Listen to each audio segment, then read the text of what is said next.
Welcome to the Industrial IoT Spotlight, your number one spot for insight from industrial IoT thought leaders who are transforming businesses today.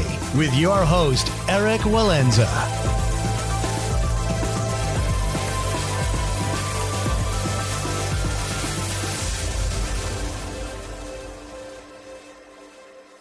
Welcome back to the Industrial IoT Spotlight podcast. I'm your host, Eric Walenza, CEO of IoT One, the consultancy that helps companies create value from data to accelerate growth. And our guest today is Jag Gattu, founder and CEO of UptimeAI. UptimeAI is an artificial intelligence-based plant monitoring software that combines predictive maintenance with explainable failure modes and recommendations, as well as self-learning workflows. In this talk, we discuss the current state of AI for system-wide optimization and process manufacturing, with a focus on performance degradation and equipment failure. We also explored the growing need to improve energy efficiency in light of long-term sustainability priorities and the short-term hikes in energy costs. If you find these conversations valuable, please leave us a comment and a 5-star review. And if you'd like to share your company's story or recommend a speaker, you can email us at team@iot1.com. Finally, if you have an IoT research, strategy, or training initiative that you'd like to discuss, please email me directly at erik.walenza@iot1.com. Thank you. Jag, thank you so much for joining us today. Thank you, Eric. Pleasure to be here. So, Jag, I'm in Shanghai, I just mentioned, and I have a Chinese wife and a 3-year-old, and already she's planning his career in academic career in particular, as you can imagine. So, just looking at your CV, I have to imagine that your mother is very proud of you. You have this kind of perfect IIT engineering, Michigan State engineering MS, and then the MBA from Kellogg's. So obviously, you're a very hardworking person. Where did you grow up? So first of all, thank you. I think that was pretty nice of you to say that. Now, I grew up in India. All my education, my primary, middle school, high school, and then my undergrad, all of that was pretty much in India. Yeah. And then after my undergrad, that's when, I moved to the US for master's. And since then, I've been in the US for the past, maybe 20 plus years. Yeah. And then I see in your CV, you were working with MathWorks for a while and then moved over to GE. So I guess MathWorks is a good place to build a technical foundation. GE, I imagine you were working with oil and gas on product development. So that must have been where you started to get more into this topic of helping operating companies to improve operations. What were you working on? Can you mention just a couple of the highlights of the projects you were working on with GE? So, my background, my undergrad, I did it in mechanical engineering. But then I was always fascinated at the intersection of the domain, which is, mechanical and then computers, right? This was back in the day. And so programming, optimization, simulation, that always kept me very interested and intrigued. So after my undergrad, when I did my master's, it was again in the same space. I was still doing master's and research in the stress analysis, simulation, fluid-solid interactions, right? And then, modeling stuff and so on. So it was very natural for me to look at an opportunity at MathWorks, which was very much, again, at the intersection of industrial software, right? So MathWorks actually makes a software that is used in a lot of the industrial companies for both data analysis, design, production. So their tools are used in control system design for automotive, for aerospace. Their software is used to design a lot of the software components in cars and other pieces. So again, it was a very good intersection. Now, interestingly, when I started my career at MathWorks, I started working a lot with industrial companies right from MathWorks. I worked with pretty much a lot of the automotive companies to begin with, and then worked with defense companies, U.S. Air Force, U.S. Navy, NASA, Boeing.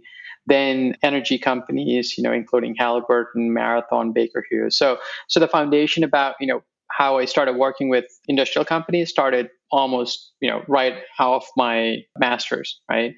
But then what I did after my journey at MathWorks for about, close to maybe a decade, I moved more into commercial roles and more into product innovation roles at GE.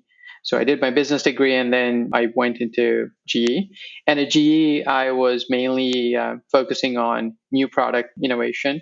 And so I managed some of the new product opportunities in the space of both smart instrumentation, adding more sensors, analytics on both at the edge and at the cloud level, and then also managing some of the asset and equipment monitoring software, including predictive maintenance solutions. So that was kind of my journey into the space.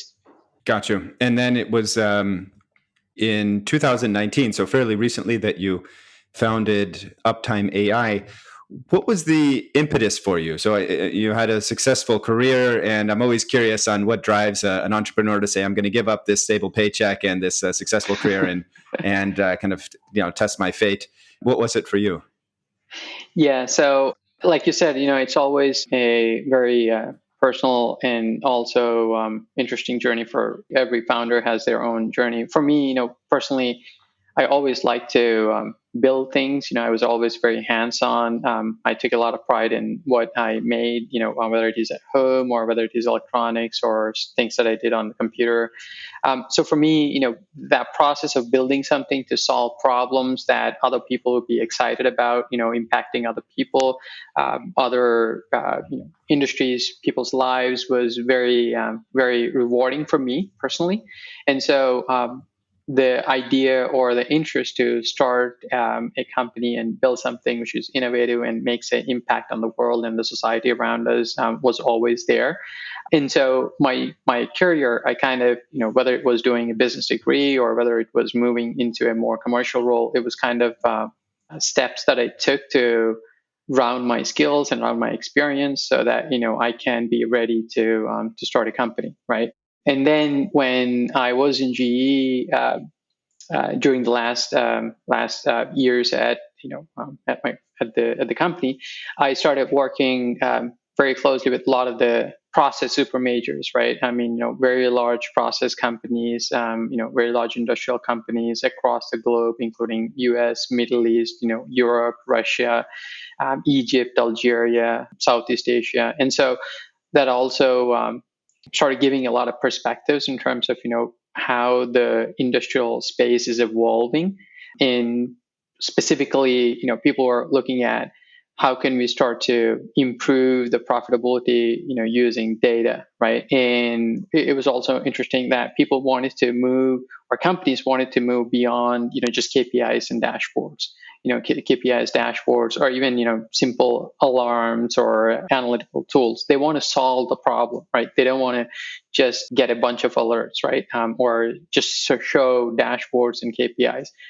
And coupled with that, companies were also looking at the challenge of expertise drain, or the drain of people, senior experts leaving the space, and then a younger generation not necessarily coming in at the same rate as the seniors used to be.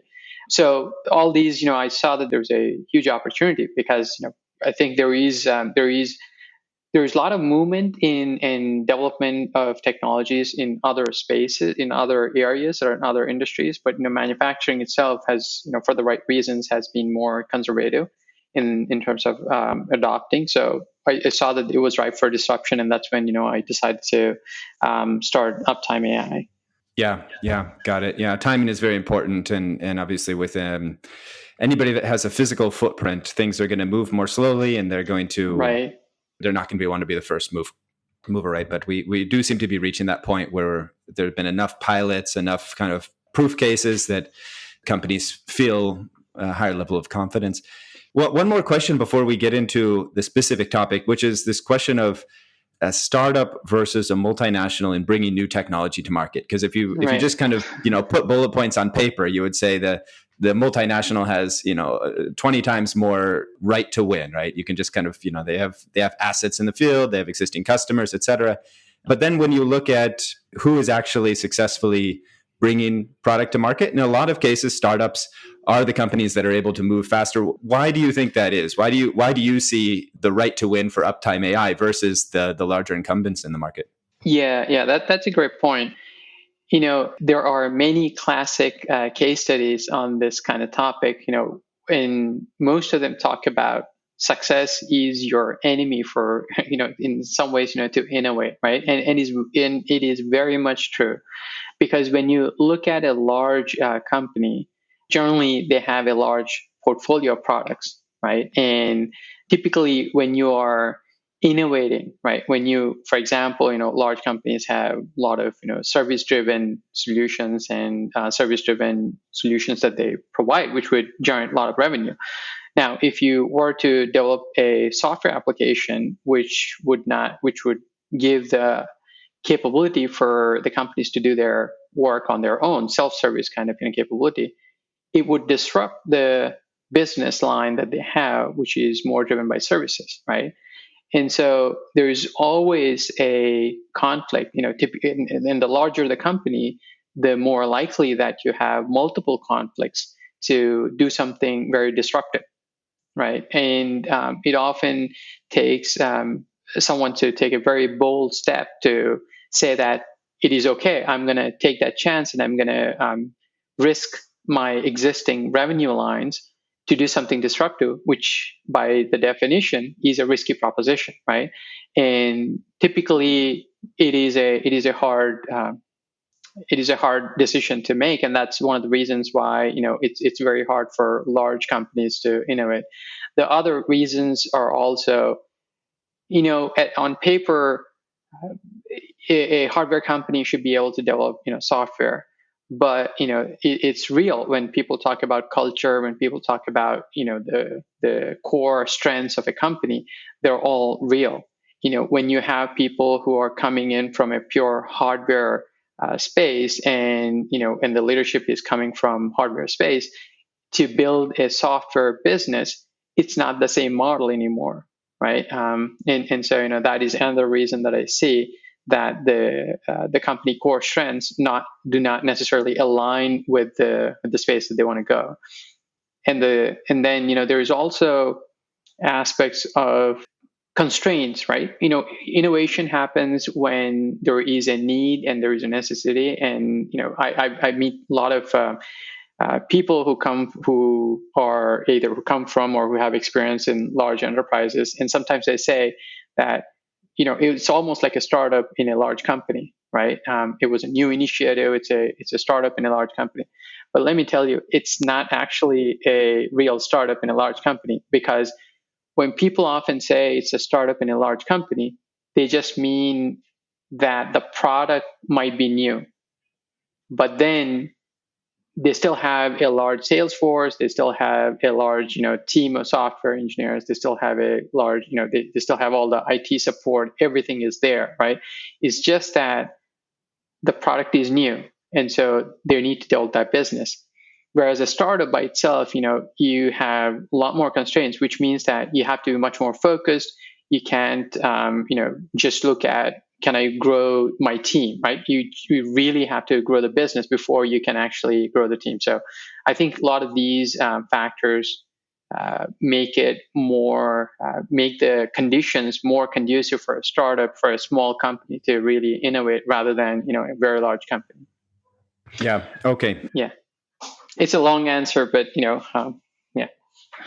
No, that's useful, and that mirrors my experience. I was chatting with executive from a telco a couple months ago, and he was saying, "Yeah, we have a lot of really innovative product teams that are doing really great products, but as soon as they start to get any traction, somebody kills them, right? Because when it's just a small team working on something, okay, we can give them freedom, but as soon as they start getting some traction in the market, somebody says, okay, we need to integrate that into my portfolio, or as you said, or that might cannibalize our business. Let's hold on this. Let's have a discussion, and then those discussions go on and on. And exactly.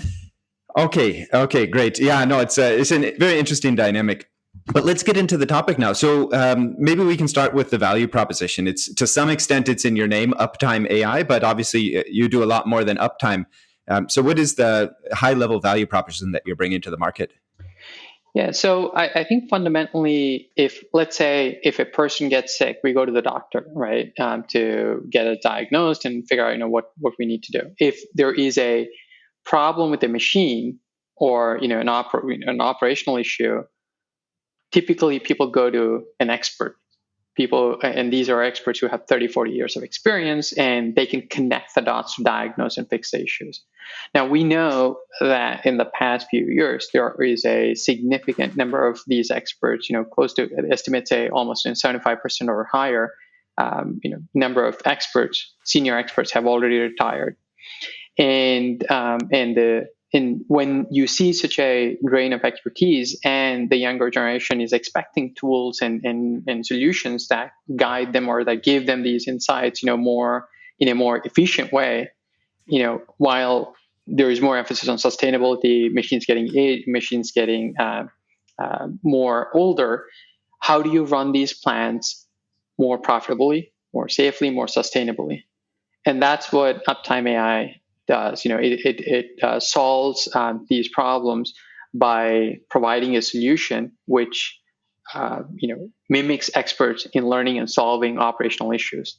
It's a pure software-based application that enables operations teams to solve either reliability issues, equipment issues, and performance and energy efficiency issues faster with less effort and at scale. Right, that's what we do.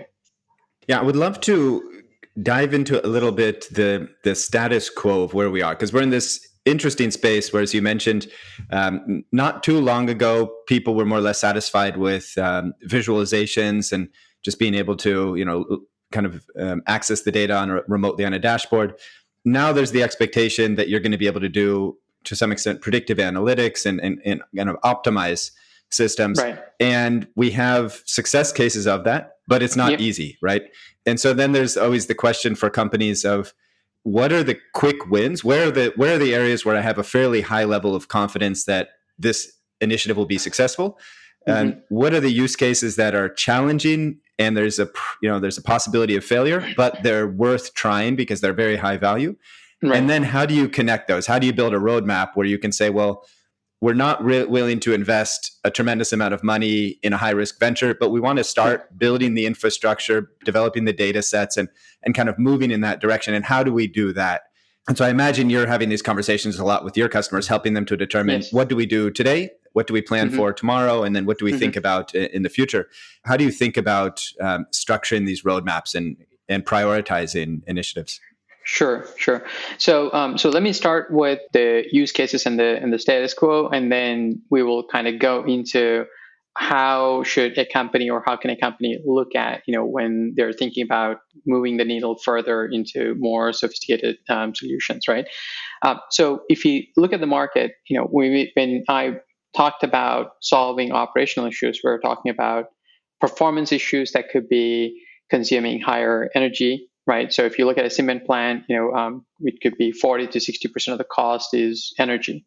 And so if you are spending 1% more, in the energy, you could be losing maybe, 5 million or 10 million a year, just in that 1%, right? Similarly, a refinery or a solar plant, if you have dust accumulated on the panels, you could be losing up to 7% of production loss, which is still efficiency loss, right? And then you look at a refinery with a 300,000 barrels per day production, it typically can use up to 1,000 tons per hour of steam continuously. And that's almost, and so that's a lot of, energy and steam. And so if you are able to save, even like 2% of that, that value is in tens of millions of dollars annually. And these are problems with regards to performance, right? Energy efficiency, raw material efficiency, water efficiency, and so on. Now, the other part, which is operational issues, are equipment failures. And these are generally more popular in terms of use cases because they are more visible in nature, right? If there is an equipment that fails, people notice it very, very directly. Whereas, from a performance standpoint, you could be losing, 5% efficiency for a year, and you might not even know it, right? It's quite common that people might actually miss that kind of opportunity. So these are operational issues, right? And if you do them efficiently at scale, then you reduce your maintenance costs, you improve your people productivity, you increase your enterprise consistency. All those secondary effects, right, come next to this, right? Now, if you look at those use cases and then look at what is the status quo, how are people doing these or solving these problems today, then you do have market tools. I mean, there are some digital tools in the market, whether they are DCS alarms or whether they are, there are a lot of point solutions. I mean, there are solutions for looking at performance. There are solutions for looking at, predictive analytics for rotating equipment. There are tools for looking at maintenance data, right? These are all different point solutions for different equipments, right? For different functions. The problem is that if you really want to move the needle further, you have to look at things more holistically. I take an example. One of the customers we were working with, they had this case on a turbine where they were looking at a axial shift, right, on the turbine, and then they thought that it could be a reliability issue, and the reliability team was looking at it. They couldn't find anything wrong. Then they sent it to maintenance. Then they sent it to instrumentation. Then they came back and looked at, they pulled in an expert, right, a senior expert from outside as a third-party consultant. And that person came in and he looked at, a bunch of data, analyzed for a couple of weeks, and then figured out that it was actually because of performance or a process issue, right? It was not because of a mechanical issue. So the reason why I mentioned this is, that whole process took 12 weeks. And it showed very clearly that these aspects of reliability, performance, and maintenance, they're all interrelated. So what people are trying to do now is, number one, people want to look at things more holistically, right, and optimize the opportunity, in a consolidated way, right, and not have these point solutions which are missing those opportunities, right, and that is one thing that people want. Now, on the other hand, people are trying to do this with, let's say, advanced analytics. I mean, that's where all the initiatives about, how can we do this with more data? Because now I have a lot of data. How can I utilize that data, right? The challenge with just using a pure analytics approach is that if you use pure analytics, then you need a lot of data science activity, effort, right? That could take months. You have to hire people, or you have to spend a lot of money. And we have seen many cases where, to deploy for 1,000 equipment, it could be like years before you go live, right? And that's a lot of money and effort. Then, even if you deploy, those models don't give you information about, what is the diagnosis, what is the cause of the issue. It still tells you symptoms about, pressure high, temperature low. So you're still dependent on experts. And the third main challenge with pure analytics approach is, let's say you build a model, it throws an alert, and then the operator says, it's okay. I mean, there's nothing wrong with it. The alert is actually a false alarm, right? What happens to the model? Nothing happens, because there's no connection between what the operator is saying and what the model is doing, right? There's no direct connection there. And these are the reasons why a lot of customers are stuck in pilots. It's great to take an example pump or a compressor and analyze the data, but to actually make it an operational tool that can scale is a different ballgame, right? And that's where UptimeAI comes. So we have built a purpose-built application for monitoring, assets at full unit level, full plant level, that will help you connect these dots, predict the problem, connect the dots, help you identify the cause, give you a recommendation on how to fix it. And then as the operators take actions, it can automatically learn from those actions to adjust and learn to get better and better. And that's how it mimics how experts actually do things. Right. Sorry. So that's actually the journey. Now, you also asked about, how do customers look at this, right? I mean, it seems like a daunting task in terms of, how to get from where they are to the most, more sophisticated, plant level monitoring. And typically what we tell when we talk to customers, there are customers who have significant experience because, they have tried a bunch of things. And we find a lot of these customers who've tried a lot of pilots, but they were not able to scale, right? And they have burn marks on their on their hands, so they are more careful about they know what to look for. But there are also customers who are just starting their journey, and what we tell the customers is that first and foremost, start with use cases in mind, right? Don't just start with I want to build a huge data lake, or I want to add hundreds of sensors, right? Because at the end of the day, those hundreds of sensors may or may not actually solve the problem that you're trying to address, right? You want to essentially start from the point of how do I generate value? And so what we suggest is first look at the use case, work with someone who understands the use case. Don't just go with data base or just data logging, pure technical aspects. Look at the business aspects first.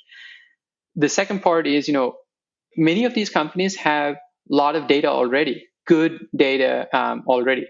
So we always suggest that look at how you can generate value from existing data first, right? And work with vendors or look at how you can utilize existing data to the maximum extent, and then see what is missing and what are the gaps that need to be filled so that you can actually justify a capital project to add those, right?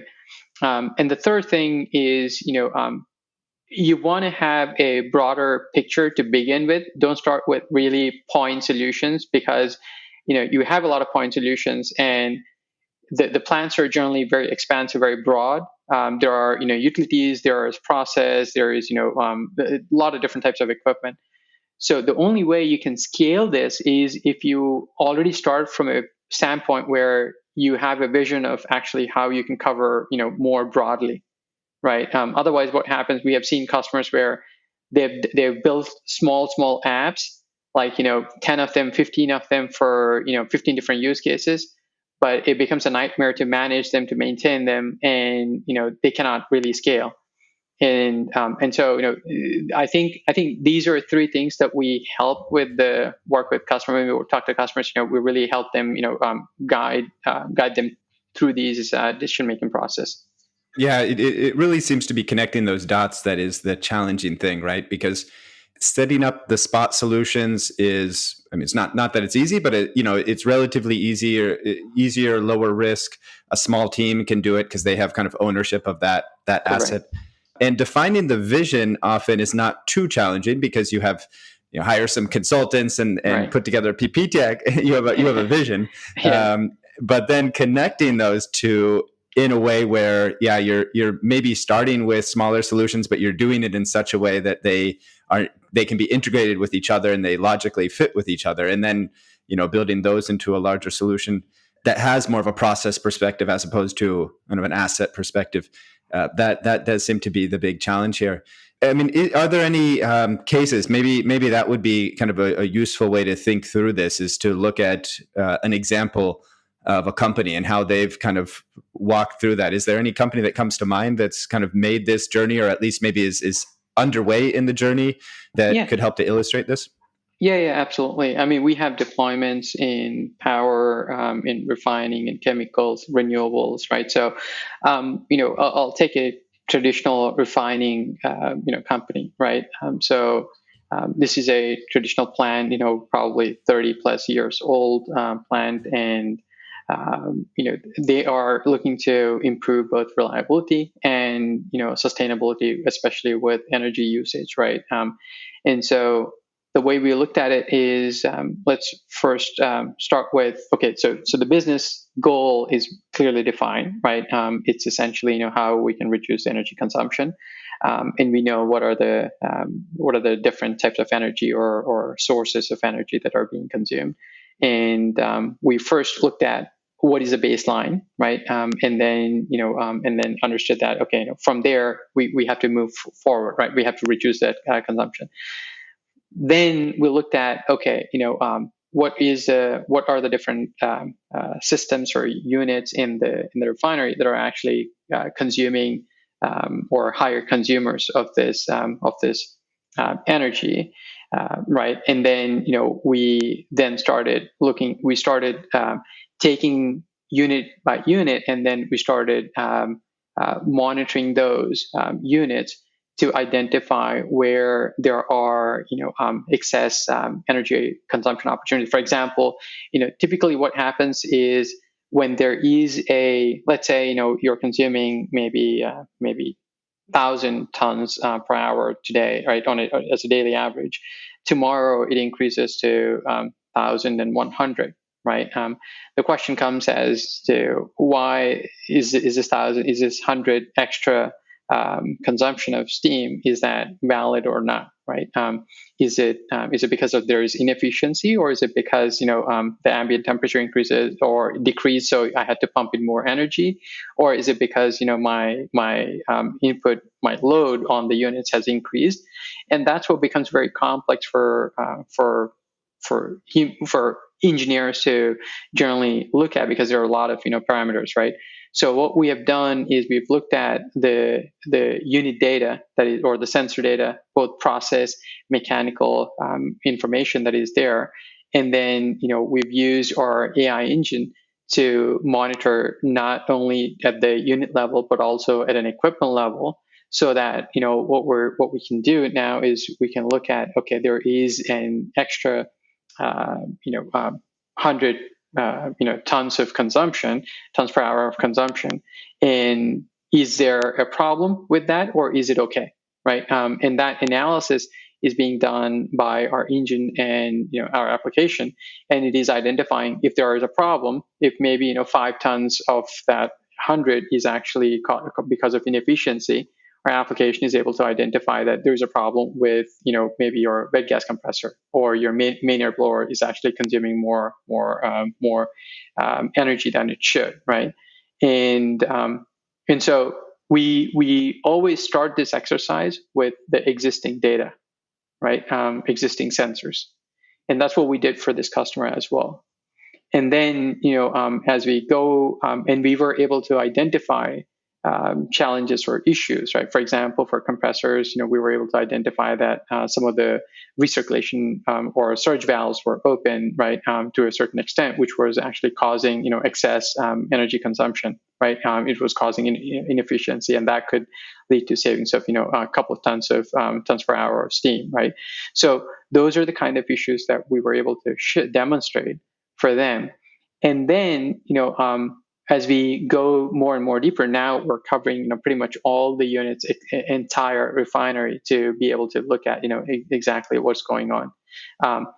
And as we do that, we do identify that there are maybe some gaps in the sensor data in particular units, particular equipment. And that's where we advise the customers that, hey, the next set of improvement opportunities that you have is to add these sensors for these equipment, so that we can get more deeper insights, more meaningful insights in terms of diagnosis and accurate diagnosis of the cause of the problem, right? So that's one example.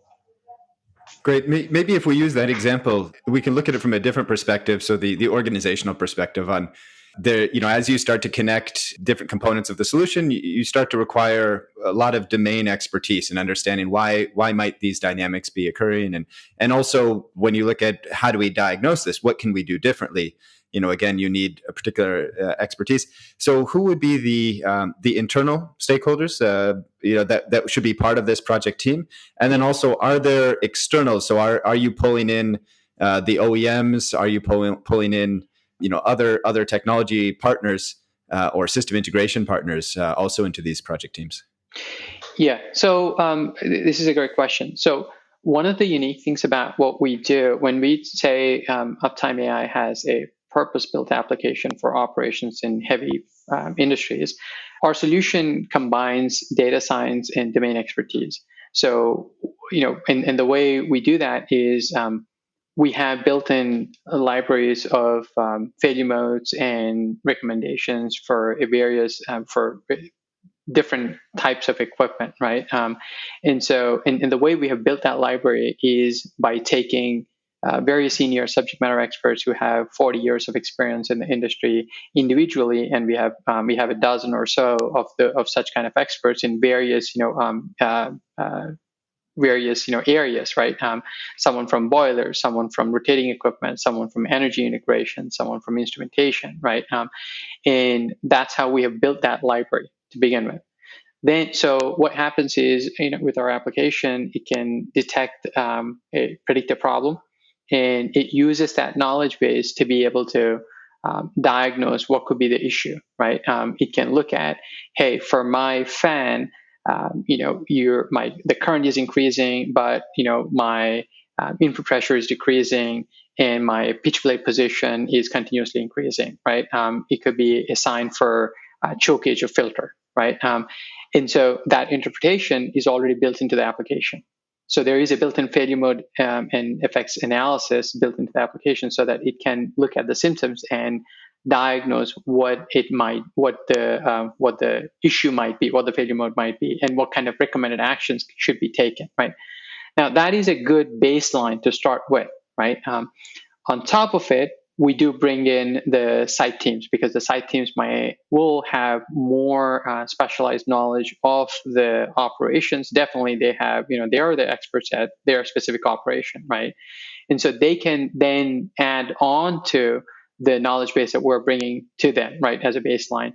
And so we do have, from our application is used by, in the case of the refining, right, we have users from energy team, we have users from process, we have users from operations and mechanical reliability, and we have representatives from each of these functions who are all simultaneously looking at issues within our application to identify, is this a reliability, is this a process, and they work together, and they will then coordinate with the operations teams in the control rooms to then resolve these issues. And we do have within the application, there's a collaboration place where you can actually do back and forth, and that then that activity then becomes knowledge base for future issues. Got you. Okay, great. Yeah, I think that combination of the data science and built-in plus external domain expertise seems to be really critical in these complex situations. But let's look at one other use case, which is the use case of energy efficiency. I mean, this was already a long-term priority because of the kind of the steady push towards becoming a more sustainable economy. I think everybody who's providing solutions here needs to send a dividend to President Putin, because his war in Ukraine has really accelerated the need. And then we also have kind of a drought in the northern hemisphere, which is also putting a lot of pressure on utilities. So just in whole, this has been a tremendous year, I suppose, for anybody who is looking at energy efficiency solutions.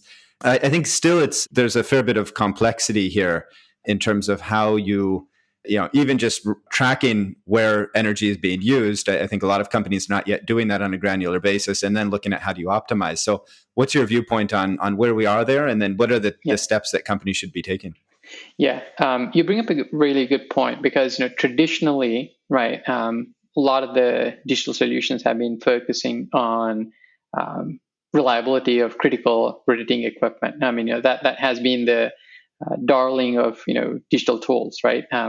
And for the right reasons. I mean, there is good value in that, in looking at equipment failures of critical equipment, no questions.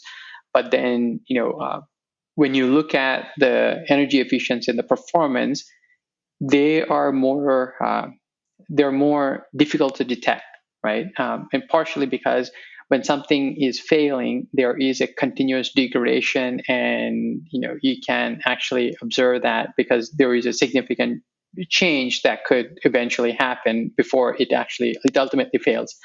For performance and energy efficiency, you're looking at maybe 2%, 3%, or 5%, improvements overall, and many times, right?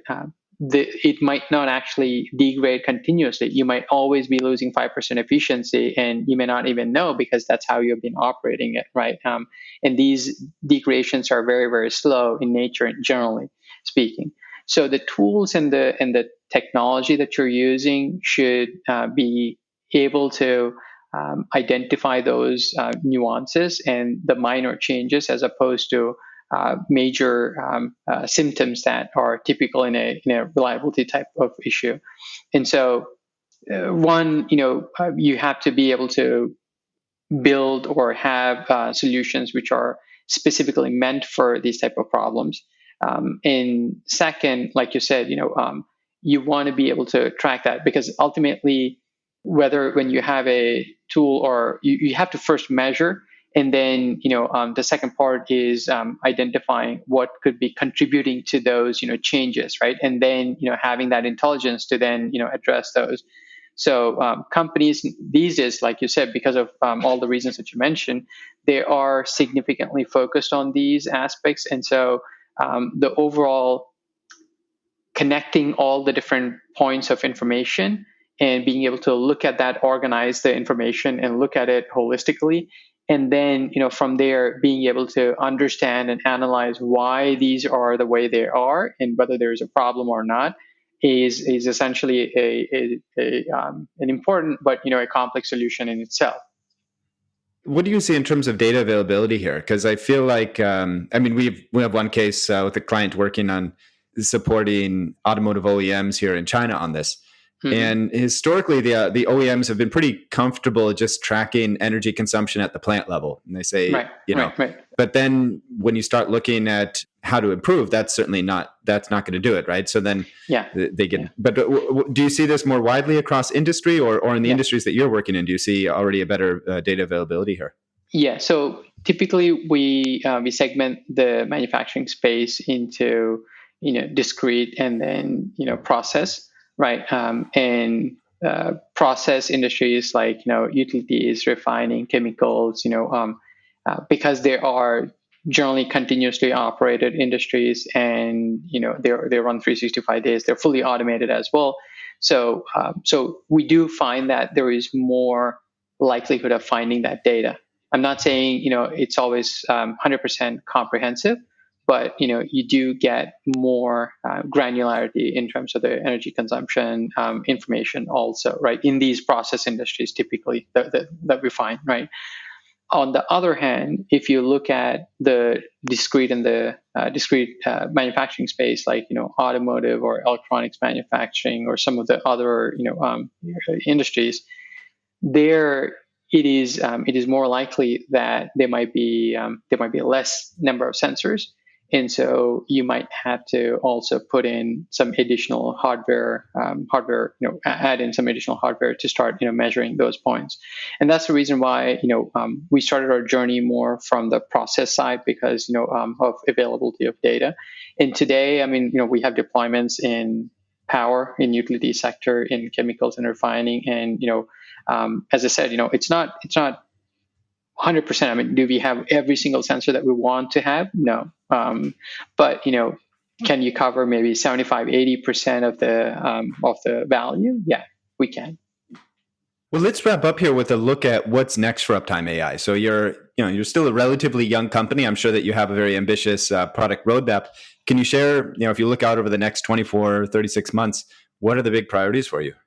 We've always looked at being able to, given that this is a conservative space, so we always wanted to have customers, look at what we can deliver as value, right? And take that stories to other customers to be able to, have them as proof points so that we can actually give them other customers also the same value that we're giving our existing customers. So right now, in the past 2.5 years or so, we've been fortunate to work with a lot of some of the industry thought leaders, right? Like in India, we work with Tata Power. We are working with several companies, including in cement, right? In renewables, we're doing deployments for even large companies like Shell. So. And now what we're doing is we're taking those case studies, we are actually expanding globally. So today we have customers in Asia, we have customers in the Middle East, we have customers in North America. And now in the next 24, 36 months, we are looking to almost grow probably 2 to 3x in terms of team size and basically go to market in regions where we are a little bit less present. And as part of that, we're also bringing in a lot of the partners, right, from various areas or various industries and geographies, so that we can we can offer a more a solution that could be much more comprehensive. Yeah, great. Those partners, is this more on the system integration side or technology integration? It's more both on the system integration side, right, as well as implementation partners, and then sales partners as well. Yeah, clear. Okay, great. Jack, I think we covered a good bit of territory here. Anything we didn't touch on that is important for folks to know? No, I think we did cover a lot of things. I know that for companies who are going through this journey, they may have a lot of questions. We're always happy to engage and support. We have incredible people on the company in the company who have significant experience, working through customers in their building their roadmaps, and also working on both old solutions as well as our next generation solutions. So we're more than happy to engage and work with customers. And we do have some white papers on our website, right, which talk about how do you evaluate solutions, what is the difference between a platform and a purpose-built application, the different types of case studies that we have, right? How do you differentiate between a actual AI application versus application that claims to be an AI application but just uses machine learning or some kind of regression models or stuff like that. So a lot of resources and happy to engage. So our website is www.uptimeai.com, and I can also be reached at LinkedIn or other social media forums. Okay, perfect. Jack, thanks for the time today. Thank you, Rick. Yeah, pleasure to be here. Thanks for tuning in to another edition of the Industrial IoT Spotlight. Don't forget to follow us on Twitter at IoT1HQ and to check out our database of case studies on IoT1.com. If you have unique insight or a project deployment story to share, we'd love to feature you on a future edition. Write us at eric.walenza@iot1.com.